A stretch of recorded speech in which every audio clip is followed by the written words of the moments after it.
Municipal ఎన్నికల్లో కాంగ్రెస్ అక్రమాలు అవినీతికి పాల్పడిందన్నారు మాజీ మంత్రి కేటీఆర్. కాంగ్రెస్ బీజేపీని ధీటుగా ఎదుర్కొని మున్సిపల్ ఎన్నికల్లో మెరుగైన ఫలితాలు సాధించామన్నారు. రానున్న రోజుల్లో కేంద్రంలో బీజేపీ, రాష్ట్రంలో కాంగ్రెస్ను ధీటుగా ఎదుర్కొంటామన్నారు.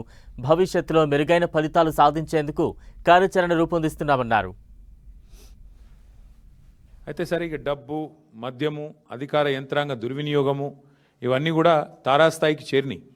చూస్తూ ఉన్నారు, మీరు కూడా చూస్తున్నారు. ఇప్పుడు మీరు కూడా టీవీలలో మీరు కూడా స్క్రోలింగ్లు ఇచ్చారు, మీరు కూడా వీడియోలు ఇచ్చారు. చాలా చోట్ల మరి పెద్ద ఎత్తున విస్తృతంగా అధికార దుర్వినియోగం కూడా జరిగింది. అయినప్పటికీ ఓటర్లు మాత్రం భయపడకుండా బయటకు వచ్చి ఓటేసినందుకు వారికి కూడా మేము ధన్యవాదాలు చెప్తా ఉన్నాం.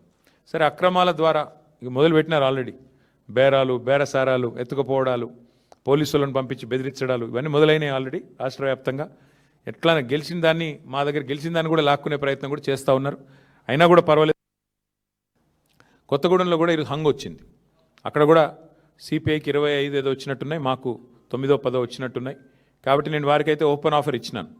సింగరేణిలో జరుగుతున్న కుంభకోణాలు, సింగరేణిలో జరుగుతున్న దుర్మార్గాలు, అరాచకాలకు అడ్డుకట్ట వేయాలి అంటే డెఫినెట్గా మేము మీతో కలిసి వస్తాము. కాంగ్రెస్ బీజేపీని అడ్డుకోవాల్సిన అవసరం ఉంది. అందుకే మిత్రులు, సిపిఐ రాష్ట్ర సెక్రటరీ మరి సాంబశివరావు గారికి నేను ఫోన్ చేసి చెప్పాను, మీరు కనుక తీసుకోవాలనుకుంటే కొత్తగూడెం కార్పొరేషన్ మీరు తీసుకోండి, మేము మద్దతు ఇస్తాం ఓపెన్గా అని చెప్పి కూడా వారికి చెప్పడం జరిగింది. ప్యూర్లీ ఒకటే ఉద్దేశం, సింగరేణిలో జరుగుతున్న దోపిడీని, సింగరేణి కేంద్రంగా ఉన్న కొత్తగూడెంలో తప్పకుండా అక్కడ మరి కాంగ్రెస్ బీజేపీని ఎండగట్టాలన్న ఉద్దేశంతోనే ఈ ఆఫర్ కూడా మేము ఇచ్చాము.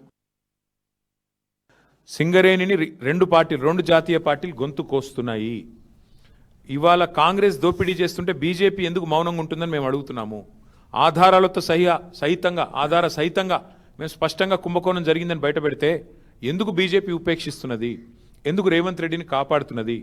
రేవంత్ రెడ్డి బావమరిదే కింగ్ పిన్గా ఇంత పెద్ద కుంభకోణం నడుస్తుంటే భారతీయ జనతా పార్టీ ప్రభుత్వం ఎందుకు అడ్డుకుంటున్నది? ఎందుకు అడ్డుకోలేకపోతున్నది? ఎందుకు కాపాడుతున్నది కాంగ్రెస్ అరాచకాలని అనేది మా ప్రధాన ప్రశ్న. అందుకే